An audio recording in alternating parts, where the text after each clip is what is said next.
Gracias a nuestro invitado que aceptó estar en nuestro estudio de CNN en la Ciudad de México, Omar García. Omar es un joven estudiante de la Escuela Normal Rural Raúl Isidro Burgos de Ayotzinapa, Guerrero, y ha sido una de las voces que han estado presentes a lo largo de las últimas semanas, prácticamente ya 2 meses de que ocurrieron los hechos en Iguala, en donde los jóvenes normalistas de Ayotzinapa fueron agredidos por miembros de la policía y por integrantes de grupo criminal. Y bueno, pues todo este panorama que ha desatado en México una situación pocas veces vista, una ola de solidaridad masiva en México y a nivel internacional por la historia de los jóvenes de Ayotzinapa. Estamos pues prácticamente en estos 2 meses que han transcurrido de entonces a la fecha, Omar, y te agradecemos que estés aquí para hablar de todo este proceso, para hablar de lo que ha ocurrido, de lo que está ocurriendo, de lo que esperan y del montón de cosas que hoy en México están sucediendo a raíz de esto que se convirtió en el gran detonador de una expresión masiva y multitudinaria en México por ustedes, por los chicos desaparecidos, pero por una situación acumulada a lo largo de muchos años. Estamos frente a este caso que ha tocado la fibra más sensible de la sociedad mexicana y a nivel internacional. Digamos que a 2 meses de distancia, ¿qué podría decir un joven como tú, Omar? Al principio lo veíamos como un caso más de impunidad, de desaparición, de asesinatos extrajudiciales, pero algunos compañeros de nuestra organización, de nuestra escuela, dijeron que no, o sea, se debatía desde el principio de que no tenía que ser un caso más, sino que esto iba a destapar todo un problema nacional, y efectivamente así ocurrió. El 26 de septiembre llegó sin que nadie lo esperara y nos cambió el panorama, el concepto mismo de nuestro país, de los problemas de nuestro país, y ve hasta dónde estamos, ¿no? Ya casi 2 meses. ¿Qué sucedió? ¿Cómo reconstruir el caso de los jóvenes de Ayotzinapa? ¿Lo sabes hoy? Es muy difícil. Aún cuando ya pasó mucho tiempo, es muy difícil saber no qué sucedió, sino por qué sucedieron las cosas. Todo el mundo sabe ahora que el 26 y 27 de septiembre el Estado mexicano, las fuerzas del orden, incurrieron en una desaparición forzada y en el asesinato extrajudicial de varias personas esa noche en el municipio de Iguala. ¿Qué te puedo decir al respecto? Nosotros, aún cuando han pasado los días, todavía no concebimos, todavía no nos entra pues la idea de por qué ocurrieron las cosas, ni de cuál fue el móvil para que el Estado actuara como actuó aquella noche. Es muy difícil concebirlo, y más porque después de eso siguió toda una serie de acontecimientos provenientes ya desde el Estado mismo, que no supo actuar en su momento. Las autoridades federales fueron omisas durante 10 días. A los 10 días atrajeron la investigación.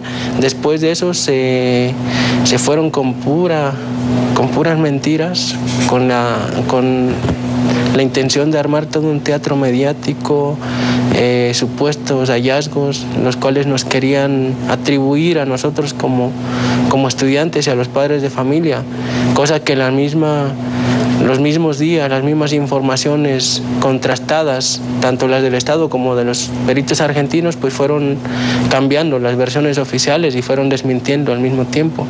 Y así hemos seguido desde entonces hasta ahora. Siempre la versión oficial contra la versión de los argentinos, contrastada, y dándonos la razón a nosotros y dándonos el argumento de que tenemos razón al decir que los queremos vivos. En el camino se detuvo al presidente municipal de Iguala, hoy expresidente Abarca, a la señora Pineda, su esposa, que se sabe tenía aspiraciones políticas para suceder a su marido en la presidencia municipal de Iguala. Hoy queda clarísimo que ese matrimonio que gobernaba Iguala pues era un matrimonio vinculado directamente con estructuras criminales. Hay una enorme crítica y un gran desgaste desgaste a los partidos políticos, particularmente al PRD, por haberlos postulado a ese cargo de elección. Bueno, en el camino los detuvieron. Esas detenciones no han arrojado luz hasta el momento para saber exactamente por qué sucedió lo que sucedió, aunque hay versiones que hablan de que había una presencia pública en un informe de tareas o de labores de la esposa del presidente municipal, que estaba anunciando su interés de ser la siguiente candidata, y que ustedes se convertían en una especie de estorbo, de preocupación de que podrían pues interferir en esa escena pública. ¿Qué tanto hay de eso? ¿Qué tanto efectivamente había o no una posibilidad de que la presencia de ustedes en Iguala enruta a otra cosa? Porque ustedes han dicho que iban pues en búsqueda de participar en la conmemoración del 2 de octubre en nuestro país, en la Ciudad de México.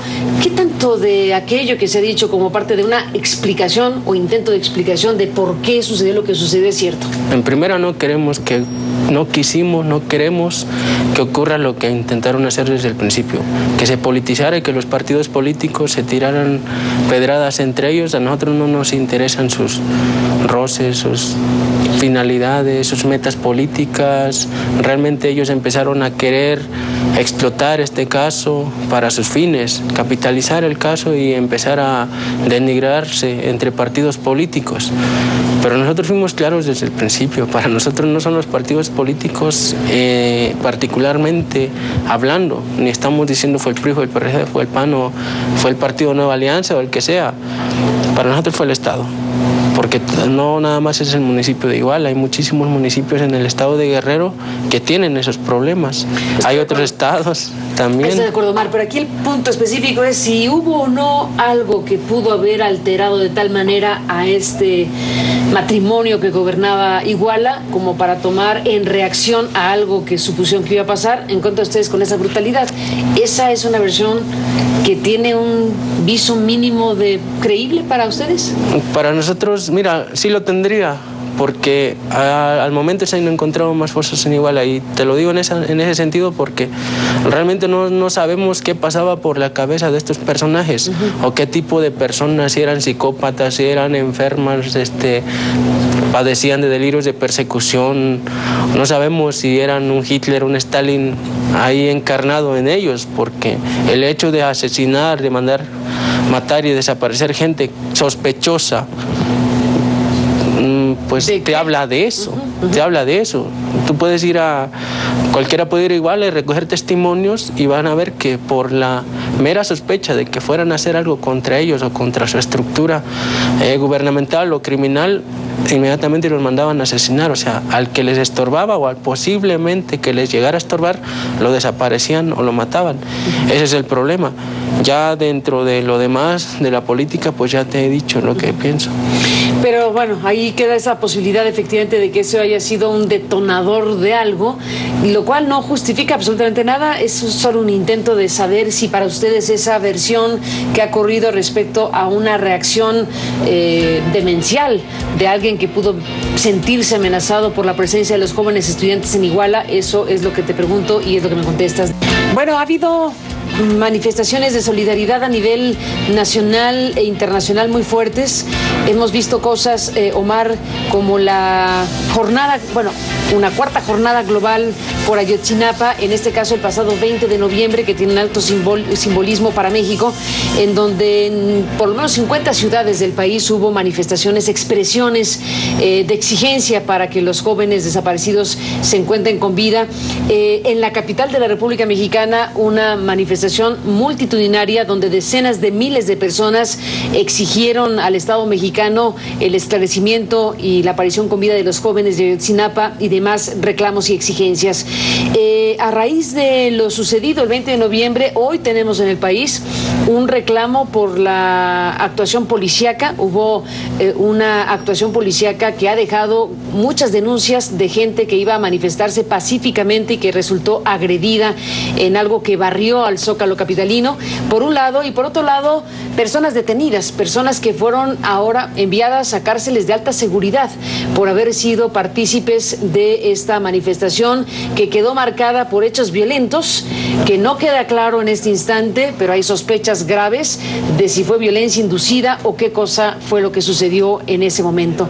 ¿Qué tienen que decir los jóvenes que, como tú, que forman parte de esta Normal de Ayotzinapa, de las personas que fueron agredidas, de los que fueron a la manifestación y de que hoy se encuentran en la cárcel varios? Pues mira, es complicada la situación realmente, la actuación del Estado mexicano. La Comisión Interamericana de Derechos Humanos emitió medidas cautelares para nosotros, como estudiantes, como padres de familia, como principales víctimas. Pero si el movimiento creció, ha crecido en torno a nosotros y por nosotros, por nuestro problema. Yo lo diría bien claro y bien sencillo. Los zapatistas dijeron nunca más una lucha aislada. Nosotros decimos, si los tocan a ellos, nos tocan a nosotros. Si los tocan a ellos, nos están tocando a todos, porque todos estamos luchando por el mismo problema. Y bueno, no solamente contra la gente que se manifestó ese día, que muchos de ellos ni siquiera estaban participando directamente, ni siquiera estaban provocando y ni siquiera le apuestan pues a la violencia. Son gente que bueno, ¿qué te diré? En comparación con José Luis Abarca Velázquez, con su esposa, que nada más la arraigaron, a pesar de estar fuertemente señalada, a estos los meten a cárceles de máxima seguridad en segundos, ¿no? Eso es una tremenda barbaridad de parte del Estado mexicano. Nada más hagamos esa comparación y démonos cuenta de por qué quieren hacer ese tipo de actos. Artistas se han solidarizado con nosotros, gente del cine, de la música, futbolistas también se han solidarizado con nosotros y seguramente el Estado va a tratar de sancionarlos, sus respectivas instituciones, todo van a tratar de sancionarlos. ¿Por qué? Porque ahora, aparte de desaparecernos gente, de matarnos extrajudicialmente gente, o sea, de quitarnos el derecho a la vida y al futuro, ahora le están queriendo quitar a la población mexicana el derecho, el valor de la solidaridad con una causa que por demás es totalmente legítima.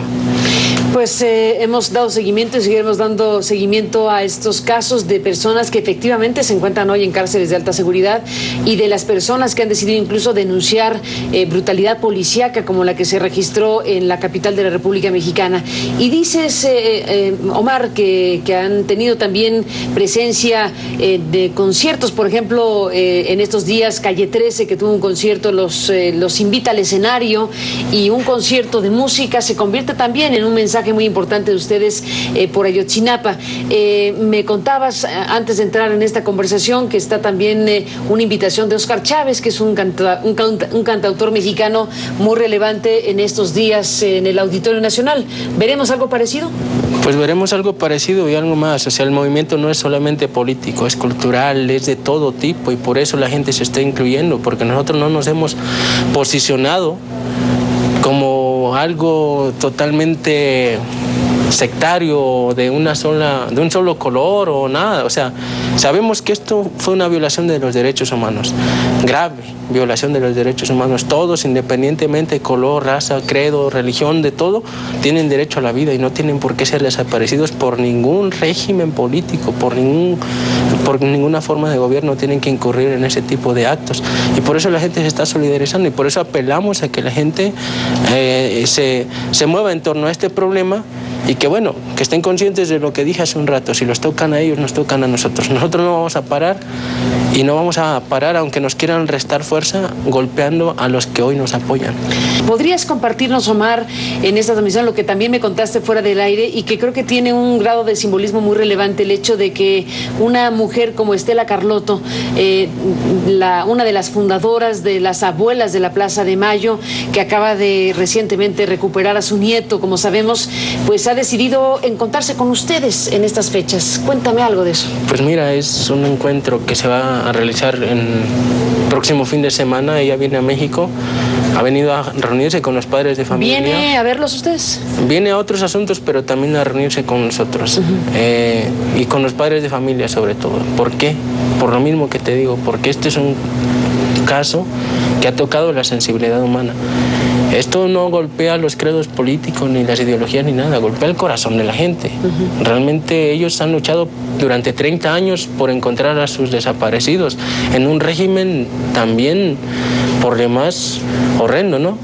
Y bueno, en México han ocurrido muchísimos casos así, y a eso viene, a reencontrarse, a darnos ánimos, a que los padres de familia no se rindan, como no se van a rendir nunca, y a tratar de que eso sea símbolo y sea el parteaguas para que mucha gente de México, que también ha sufrido desapariciones forzadas y asesinatos extrajudiciales, se convenzan de que tenemos que estar unidos todos para darle mayor legitimidad y mayor eco o mayor fuerza a este movimiento.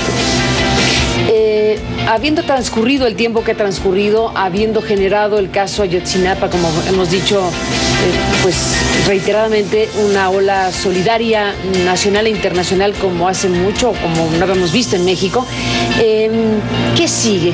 ¿Qué sigue para una comunidad, para un grupo de personas que provienen de varios lados de Guerrero, que digamos los une ser parte de esta normal de Ayotzinapa, pero que se han organizado de diferentes maneras? La pregunta que te hago para cerrar es, ¿qué sigue para ustedes? ¿Cuáles son los caminos? ¿Cuáles son las deliberaciones que se hacen en sus asambleas? ¿En qué punto estamos? Mira, estamos en el punto de cuestionar de fondo el problema desde el principio. Ahora, ¿cómo lo vamos a hacer? ¿Cómo vamos a traducir eso en hechos reales? Con nuestra caravana percibimos mucha voluntad de cambio en la gente. La gente ya no cree en los partidos políticos, ya no cree en algunas otras instituciones que por lo demás están corrompidas y que asesinan extrajudicialmente, desaparecen gente, se hacen de la vista gorda y bueno, muchísimas más cosas, ¿no? 42.000 corruptos en el país y siguen trabajando. Entonces, ¿qué sigue? Mira, nos vamos a basar en el artículo 39 sobre la cuestión de que la soberanía reside exclusivamente en el pueblo, no en un estado. Entonces, en eso estamos nosotros, por lo menos en el estado de Guerrero. Hemos pasado casi 2 meses. ¿En qué se traduce la interpretación del artículo 39? En hacer por nosotros mismos nuestras formas de gobierno, nuestras propias formas de garantizarnos nuestra seguridad y nuestra justicia, debido a que en el estado de Guerrero ya hay referentes claros, la policía comunitaria, las autodefensas y demás. ¿Varios de ellos encarcelados? Varios de ellos encarcelados, por supuesto, porque el Estado se basa en la legalidad institucional, pero antes de esa legalidad institucional de 1917, acordémonos que fue la misma población la que convocó al constituyente o a la asamblea constituyente y fue ahí donde nació la Constitución. Entonces, por eso te digo, la soberanía reside exclusivamente en el pueblo y tenemos el derecho de alterar nuestras formas de gobierno en el momento que así lo creamos conveniente. Y bueno, eso es lo que está percibiendo por lo menos mucha de la población del estado de Guerrero. ¿Imagina, Omar, un nuevo constituyente? Ha habido muchos intentos de constituyentes, ¿eh? No es que lo imaginemos, ni es que lo soñemos, ni nada. Te dije, el 26 llegó sin que nadie lo esperara, pero las necesidades de cambiar las cosas en el país ya estaban desde antes. Que no lo hayamos querido asumir es otra cosa. Nosotros le estamos apostando a esa vía, basados en el artículo 39, a la Constitución, a la legalidad, a lo pacífico, a que este cambio no nos duela mucho, ni a nosotros ni a ellos, aunque los odiemos, pero bueno, al final de cuentas queremos que la población simpatice con nosotros y que entienda que, por lo menos para nosotros como guerrerenses y para mucha gente en el país, nada nos garantiza que el Estado siga actuando como actúa y nada nos garantiza que con el anuncio próximo que pretenden hacer las cosas van a cambiar, porque van a ser simples paliativos, simples tapaderas, simples parches a un sistema que se ha desmoronado por sí solo y que está cayendo por su propio peso. Hemos oído, Omar, algunas declaraciones de familiares, fundamentalmente de los jóvenes desaparecidos.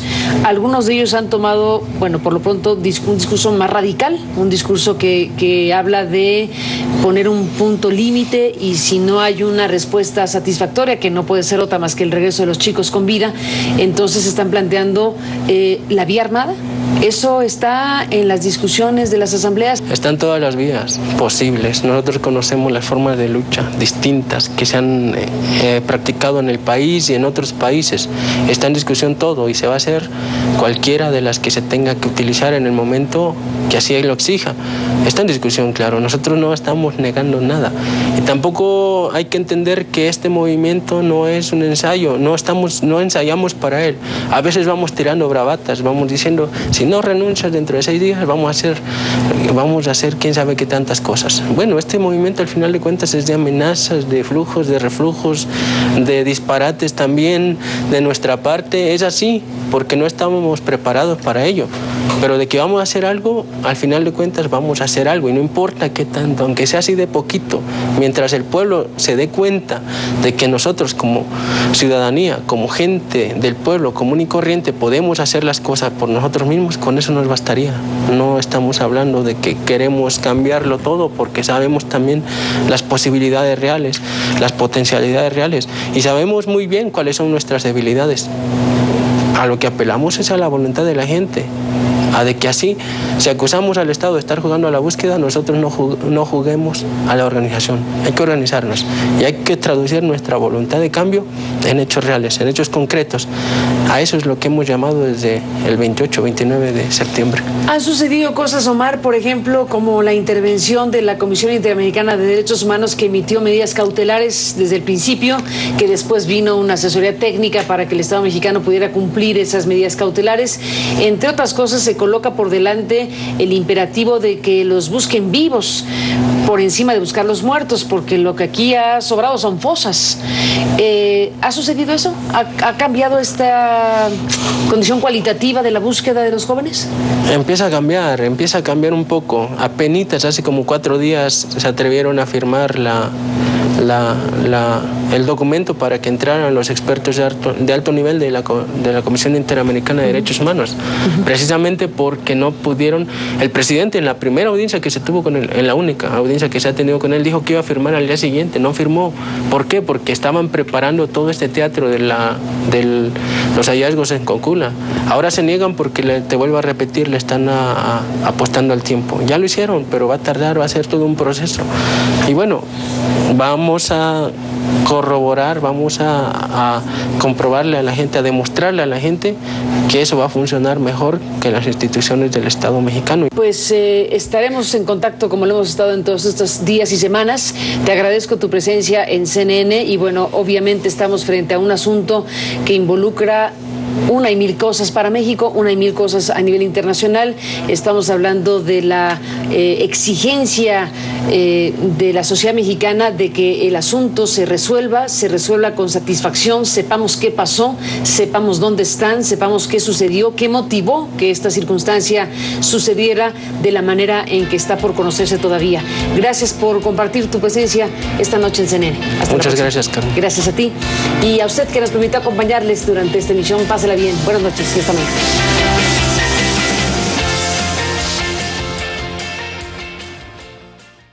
Para conocer acerca del trabajo científico que se lleva a cabo para identificar genéticamente los restos encontrados en Cocula, Guerrero, 11 Noticias entrevistó al director del Instituto de Medicina Forense, a donde fueron enviados los restos de la Universidad Médica de Innsbruck, en Austria.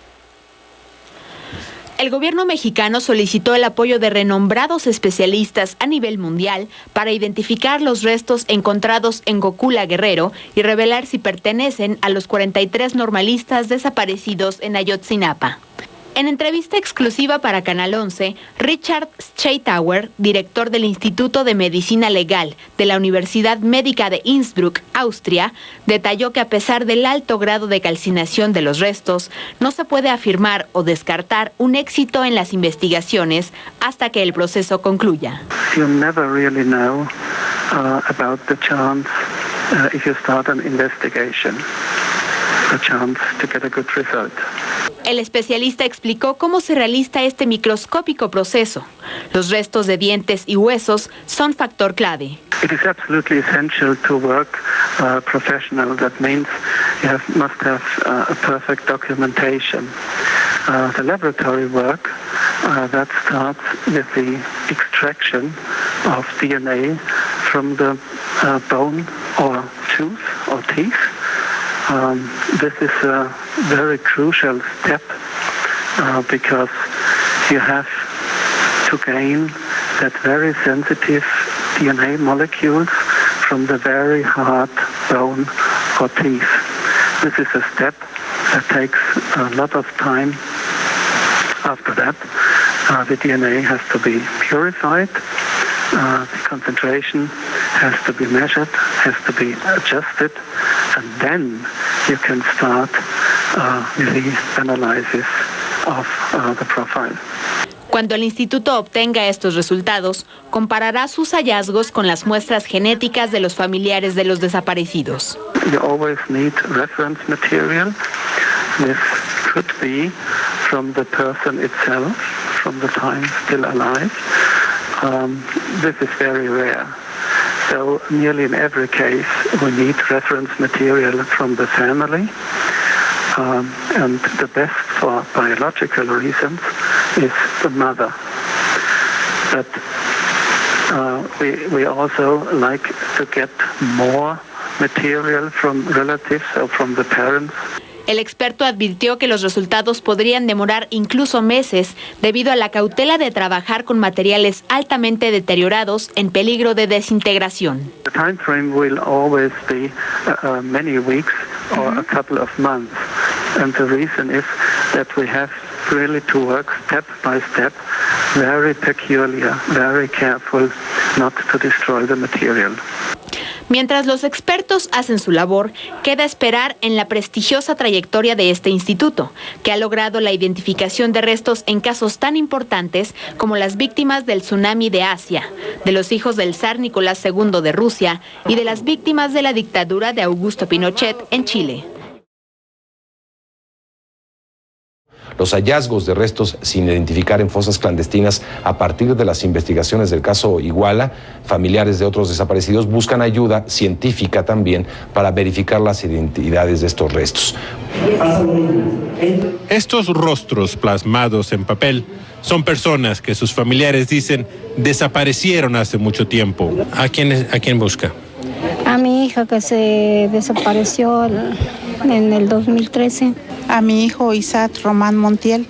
¿Desde cuándo no lo encuentra? Desde el 26 de noviembre, va a tener el año. El 1 de marzo del año 2010. No son casos nuevos, pero los familiares dicen que la atención concentrada en los 43 normalistas desaparecidos desde septiembre les invita a perder el miedo para continuar públicamente la búsqueda de sus seres queridos. Yo tengo otro hijo y dice que se le presentó un viejito y le dijo, muchacho, cuídate, el que sigues eres tú. Y vea cómo va uno a buscar nuestros hijos. Haga de cuenta que nos tumban las alas. Julia López es parte de Grupo Forense Ciudadano, que organizó el evento para registrar independientemente testimonios de los familiares y eventualmente utilizar ADN para compararlos con los restos encontrados en fosas comunes. Son huesos. Su hijo desapareció en 2007. Tienes que buscar en los dos lados, ¿no? Buscarlos vivos, pero si no están vivos, entonces están muertos.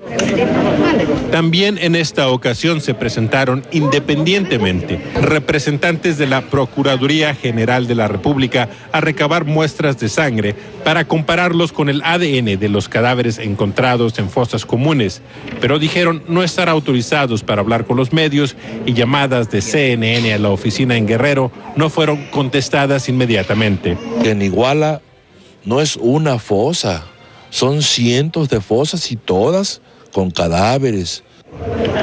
A pesar de esta pequeña ventana de esperanza abierta, muchos de los que han dado muestras de sangre para identificación no se muestran muy entusiasmados.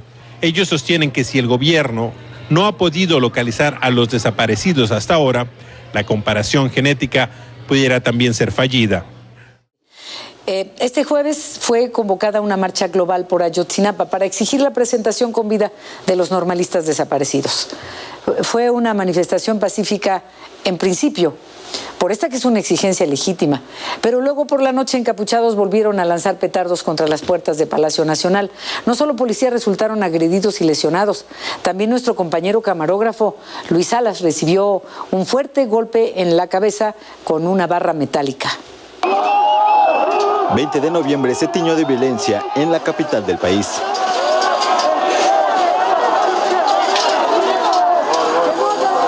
La marcha pacífica encabezada por los familiares de los 43 normalistas de Ayotzinapa desaparecidos se vio empañada al final por la presencia de un grupo de encapuchados que se agruparon frente a Palacio Nacional y enfrentaron con objetos como piedras, palos, cuetones, petardos y bombas molotov a elementos que resguardaban el inmueble.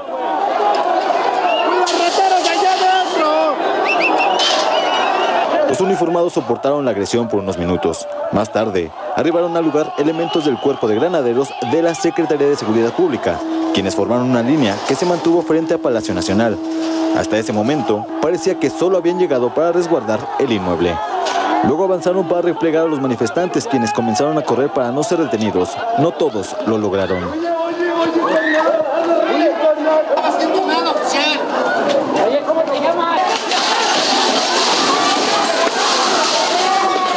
Fue entonces que inició un enfrentamiento que duró al menos una hora.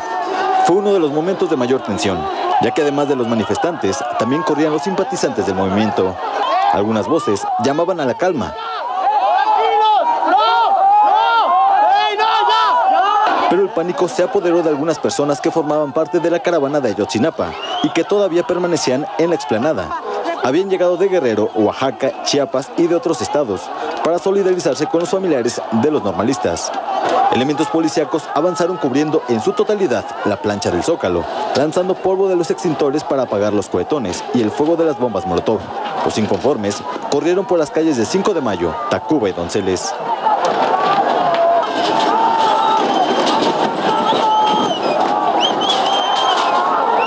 Cuando los granaderos llegaron hasta la esquina de Monte de Piedad y Tacuba, todavía algunos jóvenes continuaron lanzando piedras. El camarógrafo de Canal 11, Luis Salas, fue golpeado con la base metálica de una de las vallas que los manifestantes utilizaron como armas. En otras calles como 16 de septiembre y 20 de noviembre, el escenario fue similar. Los policías formaron un perímetro de seguridad en el primer cuadro del centro histórico y así se mantiene hasta esta medianoche. Con imágenes de Christopher Dávila y Dante Gutiérrez, información de Alexa Gas, Víctor Ronelas y Lisandro González. 11 Noticias. Y un grupo de manifestantes, como vimos algunos rostros, con el cubierto rostro, intentó bloquear uno de los accesos al Aeropuerto Internacional de la Ciudad de México. Ahí se dio un enfrentamiento con la policía, pero finalmente el aeropuerto no tuvo afectaciones y se pudo entrar y salir.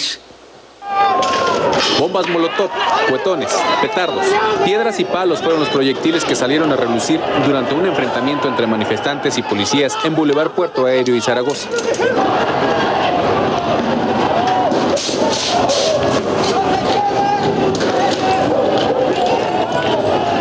Al menos 15 detenidos y 5 policías capitalinos heridos fue el saldo de dicho enfrentamiento. Eran alrededor de 350 manifestantes, en su mayoría con el rostro cubierto, los que se dispersaron por la colonia Aviación Civil para no ser detenidos. Tras una persecución a pie, alrededor de 50 de ellos fueron encapsulados por uniformados en la calle Aviación Militar.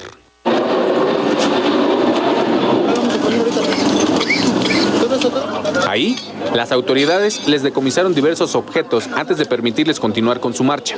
En las mochilas traían aerosoles, piedras, petardos y objetos metálicos punzocortantes que habían utilizado en su protesta. Al lugar acudió un observador de la Comisión Nacional de Derechos Humanos, quien intercedió ante funcionarios capitalinos. Se ofreció a los manifestantes que se trasladaran a través del sistema colectivo Metro para no entorpecer la circulación, pero lo rechazaron y decidieron continuar caminando hacia el Zócalo de la Ciudad de México. Antes, los encapuchados, quienes decían ser de la Universidad Autónoma de la Ciudad de México, del CCH Oriente, la Prepa 7, así como las UAM Azcapotzalco e Iztapalapa, habían marchado por el circuito interior para intentar llegar al aeropuerto, pero un grupo de granaderos les impidió el paso a la altura del Cerro del Peñón, sin que se registraran enfrentamientos. A pesar de las protestas, las operaciones en la terminal aérea no se vieron afectadas. Con imágenes de Darío Hernández, 11 Noticias, Atlante Muñoz. Y este jueves entonces se realizó la denominada Jornada Global por Ayotzinapa. Incluyó manifestaciones, marchas, paros estudiantiles, intentos de bloqueos también en protesta por la desaparición de los normalistas de Iguala. Las movilizaciones más numerosas se realizaron en la Ciudad de México con 3 contingentes que partieron de distintos puntos para confluir todos en el Zócalo. Miles de personas marcharon en la Ciudad de México en apoyo a los 43 normalistas de Ayotzinapa, Guerrero. Los contingentes de ciudadanos, estudiantes, activistas e integrantes de sindicatos se congregaron en 3 puntos de la capital: el Ángel de la Independencia, Monumento a la Revolución y la Plaza de las Tres Culturas en Tlatelolco.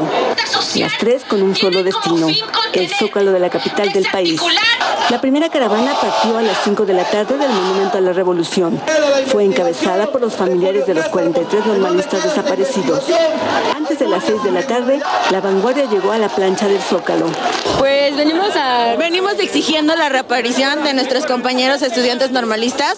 El punto de encuentro de la segunda caravana fue la Columna de la Independencia, donde se pudieron observar más de 60 autobuses procedentes de diferentes regiones de Guerrero. En ellos venían normalistas, maestros y padres de familia de los 43 desaparecidos hace casi 8 semanas en Iguala.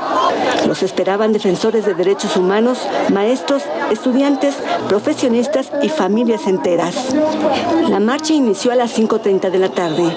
Siempre pendiente estaba la avanzada: 30 hombres de la montaña de Guerrero, maestros con máscaras y resorteras, palos y cadenas estaban listos para defender a su gente. El contingente era rodeado por un cordón humano de visitadores de derechos humanos y organizaciones sociales. Caminaron por Reforma, pasaron por La Palma y La Diana, cruzaron Insurgentes, siguieron su marcha y Colón los iluminó de azul. Antes de llegar a la avenida Juárez, un grupo de estudiantes del CCH Naucalpan llegó encapuchado. Mujeres y hombres les pidieron que se quitaran sus máscaras y paliacates. Lo hicieron y la marcha continuó. Algunas antorchas iluminaron la noche. Los Goyas y Huelum eran coreados por todos. En tanto, en punto de las 6 de la tarde y con consignas de apoyo a los normalistas de Ayotzinapa, salió la tercera caravana de la Plaza de las Tres Culturas. En el contingente encabezado por normalistas de Guerrero y de la Ciudad de México, también marcharon cientos de padres de familia que acompañaron a sus hijos en esta movilización. Aunque se registró la presencia de presuntos grupos anarquistas, estos no causaron destrozos mayores más que algunas pintas en los edificios cercanos. Los bancos, que generalmente sufren el rompimiento de vidrios, esta vez fueron resguardados por vallas metálicas de más de 3 metros de altura. Cerca de las 19 horas, el contingente llegó a la plancha del Zócalo y al grito de "porque vivos se los llevaron, vivos los queremos", arribaron los cientos de ciudadanos que exigen la aparición de los 43 normalistas. Finalmente, miles de personas llenaron el Zócalo de la Ciudad de México en solidaridad con los estudiantes de Ayotzinapa. Con información de Alexa Gas, Lisandro González y Víctor Ornelas, 11 Noticias. Con la misma exigencia de que aparezcan con vida los normalistas, en otras entidades del país también hubo paros, mítines, manifestaciones y bloqueos de carreteras. También este jueves, habitantes de varios estados de la República se sumaron a las marchas, bloqueos y paro de actividades laborales y académicas en solidaridad con los normalistas desaparecidos de Ayotzinapa. En Chilpancingo, un grupo de manifestantes encabezados por la Coordinadora Nacional de Trabajadores de la Educación de Guerrero realizaron una marcha y bloquearon la autopista del Sol. Ahí mismo, trabajadores de la Universidad Autónoma de Guerrero iniciaron un paro de labores. Otro paro, pero en Iguala, lo iniciaron integrantes de la Unidad Académica de Ciencias Agropecuarias y Ambientales. En Morelos, jóvenes encapuchados tomaron la caseta de peaje de Tepoztlán. En Michoacán, estudiantes y docentes de la Universidad del Estado suspendieron clases y labores administrativas. En Morelia fue suspendido el desfile oficial, pero se realizó una marcha en respaldo al paro nacional. En Oaxaca realizaron pintas en las oficinas del PRI local y pegaron carteles en diferentes puntos de la ciudad. En Sonora, padres de las víctimas del incendio de la guardería ABC demandaron justicia por los 43 normalistas desaparecidos. En Tamaulipas, Puebla, Veracruz, Jalisco, Quintana Roo también marcharon. Con información de Paola Serrano, 11 Noticias. Manifestaciones pacíficas en apoyo a los normalistas también se realizaron en al menos 185 ciudades de 25 países. En América se llevaron a cabo en Estados Unidos, Canadá, Argentina, Chile, Colombia y Bolivia, entre otras naciones. En Europa tuvieron lugar en países como Alemania, Francia, Noruega, Gran Bretaña, España. En Asia y Oceanía también. Las movilizaciones fueron en India y Australia. Esa actitud poco abona. Son problemas de todos y solo juntos podremos vencerlos. Son problemas de Estado, no de gobierno. La historia nos muestra que en esas situaciones hay dos caminos.